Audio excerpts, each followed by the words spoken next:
So the ridicule and sarcasm of others, and even their pity and sighs? The answer is self-evident. Few people in this world could do that. Even a man as passionate and open as Jerome nearly failed. Fortunately, Perseus has a cheat code to clear the game. Even with the secret techniques, the suffering one must endure is unavoidable. However, at least he knew in his heart that it was all worth it. In fact, for almost all difficult things in this world, the difficulty itself is secondary. The most difficult thing is that when you try your best but still can't achieve it, and can only sigh in despair, you'll start to feel discouraged and doubt whether it was all worth it. Then you'll become less and less motivated, less and less enthusiastic, until you finally give up and fail. This is a biological instinct to avoid individuals investing too much energy and resources in something that is fundamentally impossible, thereby affecting their own survival and reproduction. It is difficult to overcome this relying solely on willpower. Even with highly professional psychological counseling, it is still difficult to overcome this hurdle. Even the person who provides you with psychological counseling may not truly know whether it's even possible to do this. But Perseus knew it. Able. That is his greatest advantage. He can endure what ordinary people cannot, do what ordinary people cannot, and even to the point that others see as groveling and losing dignity. But he doesn't care at all, because he knew it was all worth it. Once he breaks through this iceberg, the flames inside will grant him the immense power to melt and smelt the entire world. By then, who will be able to boss him around? Moreover, at the same time, she will become as hot and warm as the sun. One sun, uniquely his. What better reward could there be for someone like him? He will continue to work hard until then. Princess Mellifera. Perseus suddenly saw Mellifera, who was walking towards the school gate. Upon hearing his voice, Eurypylus stopped and looked over, her previously gloomy face immediately breaking into a smile. It's Perseus and Miss Ivysa. She seemed to be deliberately avoiding Ivysa's gaze. Perseus led Ivysa over. Eurypylus lowered her head somewhat awkwardly, looking at her toes. Your Highness, why are you walking out of the academy alone at this hour? Perseus asked gently. Mellifera hesitated for a moment, then smiled wryly. Jerome and I had a fight, and we have to live separately for a while. I didn't apply for student accommodation, so I'll have to find a place outside the college. Although I don't know the details of your argument with Prince Jerome, I oppose what you're doing. It's too dangerous. Perseus frowned slightly. The capital is a mixed bag, full of all sorts of people. A young, beautiful, gentle girl like you is no different from a fat sheep to be slaughtered in the eyes of some ill-intentioned people. Eurypylus was also frightened when she heard this. Although she didn't have much experience living alone, she wasn't a naive person who believed the world was all beautiful and innocent. She also knew that people could be treacherous. What should we do then? Mellifera's face paled slightly. It's too late to apply for an apartment now. Why don't you stay with me until you and Prince Jerome reconcile? Perseus said hastily. Please rest assured, I will find another place to stay, and I will have Ivysa accompany you and protect you. That would be great, but wouldn't it be too much trouble for you? Mellifera glanced at Ivysa cautiously. Not all. I would be more than happy to serve your highness. But we'll take you there right away. Before Mellifera could hesitate, Perseus took her hand. Seeing his enthusiasm, Mellifera couldn't refuse and could only smile and thank him. After taking Mellifera back to the apartment, Perseus immediately went to the grocery store to buy some toiletries she would need. On the way, he was stopped by Jerome, who looked uneasy. Perseus, have you seen my sister? She just ran out the door, and I was too slow to catch up with her. Jerome's face was pale. Your Highness Jerome, please calm down, Perseus said. I saw her, and Princess Mellifera is currently in my apartment and is safe. Oh, thank God. This is wonderful, Jerome exclaimed with relief. She said you two had a fight? Yes, Jerome's mood was visibly low. But can we not talk about this now? Of course. That's your prerogative. This time, we can't make up for a while, so I'll have to trouble you to take care of my sister for the next few days. I will repay all her expenses for food, clothing, and lodging later, Jerome said. It's too formal to say that, but I probably won't be able to take care of her myself, Perseus said. My apartment is small and separate from men and women, so I'll find somewhere else to stay for a while, but I'll make sure Ivysa takes good care of her. Actually, you don't need to avoid suspicion at all. I trust your character. But this concerns Her Highness's reputation, so let's be cautious. You've thought of everything very carefully, Jerome nodded. Is there anything I can do to help you with that matter you're arguing about? Perseus asked. No, Jerome shook his head decisively. I appreciate your kindness, but I want to handle it myself. After chatting for a while, Jerome went back to class.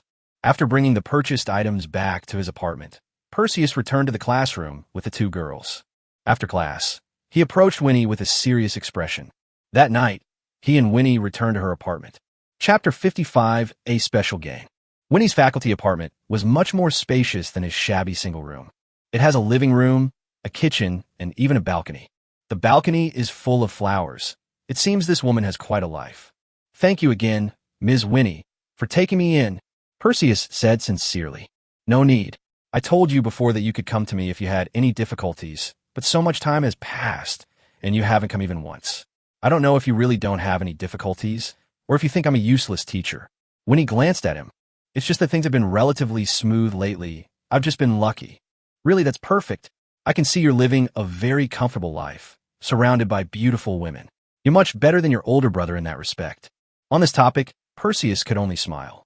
Winnie suddenly sighed, kicked off her high heels, and sank into the soft sofa. Why didn't you bring Ivisa with you? Winnie asked, her eyes filled with complicated emotions. Ms. Winnie, you should keep your distance from her. Bullshit. Winnie frowned. I might have believed you 2 weeks ago, but now public opinion has stabilized. Everyone thinks that nothing will happen if you contact her, because you, this fearless guy, are still alive and kicking and doing very well. He's making it sound like he's a lab rat. If he doesn't die after eating something, it means that thing isn't poisonous. However, Ivia will have to stay there to take care of Princess Mirafara, Perseus said. Perseus, you really aren't afraid of death? Winnie looked at him meaningfully. Ms. Winnie, what do you mean by that? Come here, let's talk slowly. Winnie beckoned to him with her finger. Perseus obediently walked over, but when he got within a certain range, Winnie suddenly pulled him onto the sofa as well. The two bodies were pressed close together, and for Perseus, everything felt soft and supple. Especially the one from Winnie the Pooh. It's not only very soft, but also very fragrant.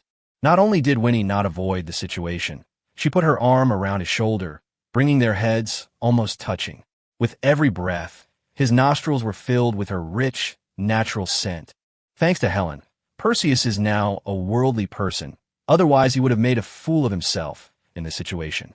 You have to understand, this woman is quite heavyweight. Perseus, you shouldn't be getting too close to that brother and sister from the Infero royal family, Winnie said in a low voice. Is there anything wrong with this? Nonsense. Of course it's inappropriate. Winnie's eyes widened. Are you really stupid or just pretending? Do you even know what the relationship is between the kingdom of Infero and our empire? What relationship? Soulmates. We've been fighting on and off for over 100 years. The two sides are sworn enemies. Although we've made peace in recent years, do you think this peace can last? Of course I know, but what? You have no idea, Winnie exclaimed in exasperation. When Prince Jerome came to study abroad, everyone was on tenterhooks, afraid that they might accidentally ignite a powder keg and start another war between the two countries. Although no one wanted to slight him, they didn't get close to him either, just to avoid getting into trouble. Do you even understand? Clear. Sigh. Let me be blunt with you. Winnie said softly, right now, the two countries are at peace. It's fine for you to be on good terms with them. Not only will you be fine, but they'll also praise you for being friendly and even flatter you, saying you've helped maintain peace between the two countries. But if war breaks out again, you'll be charged with treason. That's a capital offense. Everyone else is trying to avoid you, but you're not only getting along so well with Jerome, but also with that Princess Sai. Perseus, buying Ivisa was indeed a near-death experience. But even though it seemed dangerous, there was actually a glimmer of hope, and you just happened to be there. But this is different.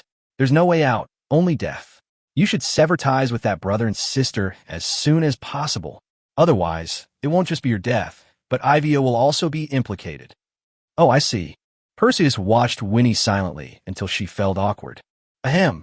Winnie tried to cover it up as if nothing had happened. Of course, as your teacher, I don't want anything to happen to you either. I will take your valuable advice into consideration, Perseus smiled. This isn't just for reference. It's to do exactly what you're told. As Winnie spoke, she grew increasingly agitated. Hey, why can't you understand? I've explained everything to you clearly, and you still can't make a decision. Do you want to continue getting involved with them? If so, You'd better hand Ivia over to me as soon as possible. Otherwise, Ms. Winnie, I think I'll find somewhere else to stay. I don't want to trouble you. Perseus then tried to break free from her grasp. Where do you think you're going to run off to this late? Winnie pressed harder. No way. You have to stay. Fine, I won't say anything then, okay? You're really my dad. Professor Winnie, Princess Jerome, and Princess Mellifera are very good friends with me, and I hope you can respect our friendship. Perseus said calmly. Stubborn fool. Fine. I got it. Let's go find something to eat. Winnie rolled her eyes in annoyance. Perseus glanced silently toward the kitchen. What are you looking at? It's brand new. You think I can cook? If I were that virtuous, I would have been married long ago. That's true. Perseus nodded. I don't know why this woman looked so resentful when she said that. I really hope she can get rid of it soon. That way he won't be so strangely preoccupied with his woman. Finally, Winnie took him away from the college, bought a lot of chicken, duck, fish, meat, fruits, and snacks, and brought back 2 bottles of good wine, which filled the whole table when they returned. This is a special treat for you. I usually just eat some bread, and that's enough for me. Winnie popped the cork off a bottle of wine, didn't even use a glass, and tilted her head back to pour it into her mouth, spilling it all over herself. Even though it's wine, isn't it a bit much to drink it so quickly? Ms. Winnie, perhaps you should restrain yourself a little. I'm really afraid this woman is the type who will act crazy when she's drunk, even after just a little bit of alcohol. However, logically speaking, it shouldn't be that cliché, right? Winnie let out a burp that smelled strongly of alcohol and downed half a bottle of wine. Her gaze toward him remained relatively clear. Perseus breathed a sigh of relief. Ivisa, why aren't you drinking? Winnie asked, hiccuping. What was this cow called again? Ms. Winnie, are you drunk? Perseus asked cautiously. I'm not drunk. No, I'm not. Drunk. Winnie took another big gulp of wine, then slumped onto the table and began to sob uncontrollably. Although I don't quite understand the situation, it's clear that this is not a place to stay for long. Perseus left his seat and tiptoed towards the door. Winnie appeared behind him like a ghost and hugged him tightly. Ivisa, where are you going? Her voice was a little muffled. Ms. Winnie, you actually mistook me for Ivisa. Isn't that incredibly rude to her? Perseus said it very tactfully. Why are you ignoring me? Did I do something wrong? At least listen to what I'm saying. Perseus was furious. Then he ate, showered, and slept alone. As for Winnie, she slept on the ceiling all night. Although her body was very arousing, he wasn't so depraved as to be sexually interested in a drunkard. However, he did not leave empty-handed that night. That means that damned woman will never be able to get close to him, Ivisa, for the rest of her life. Chapter 56, The Unspeakable Secret.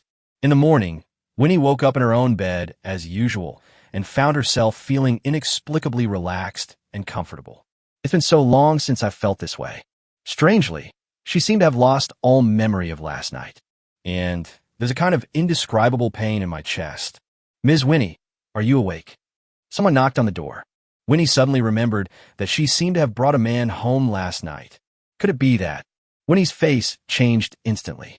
She jumped out of bed, not even bothering to put on her shoes, rushed to the door, opened it, grabbed the man by the collar, and tears streamed down her face. You beast! I kindly took you in, and you did that to me. You have to take responsibility. To her utter surprise, the man showed neither panic nor remorse, but instead looked at her with a remarkably calm and collected expression. That look seemed frighteningly calm. Ms. Winnie, you were drunk last night. Did you misunderstand something? Perseus smiled. Winnie was stunned, and more memories began to surface. She did buy the wine yesterday, and she did indeed open and drink it herself. Winnie frowned in annoyance. Oh no, could it be that I initiated it? I can't drink, not a drop, but I like to drink. I had a lot on my mind yesterday, and I bought some without thinking, and then I drank some without thinking. Winnie chuckled and released Perseus. I don't think I did anything I shouldn't have done to you, did I? What do you mean? You know what I mean. Adult stuff. Don't tell me you don't know. Winnie hinted wildly.